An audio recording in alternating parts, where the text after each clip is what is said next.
الدكتور التيجاني يفتري على الشيخ إحسان إلهي ظهير. هو إحسان إلهي ظهير العدو اللدود للشيعة الذي كتب كتابه وألفه في هذا، يقول: وليس بيننا وبينهم لا نختلف في أصول الدين ولا في روعه إلا في أصول الإمامة.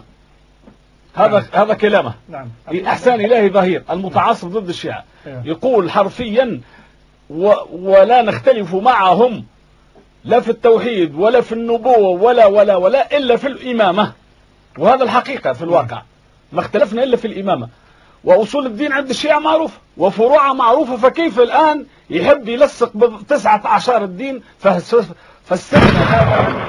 ذكر الدكتور أحدهما، لا أذكر الآن من هو منهما، ذكر عن إحسان إلهي ظهير أنه قال: لا نختلف مع أهل السنة لا في التوحيد ولا في النبوة ولكن في الإمامة فقط، ولم يعزو هذا القول. وإحسان إلهي ظهير يكفر الشيعة قاطبة تقريبا ما عدا الزيدية، فهذا القول باطل على إحسان إلهي ظهير. هو يثبت في كتابه أنهم يقولون بتحريف القرآن ويكفرهم، فكيف يقول مثل هذا الكلام؟ أرجو أن يذكر المصدر الذي نقل منه مثل هذا الكلام. كذلك يقول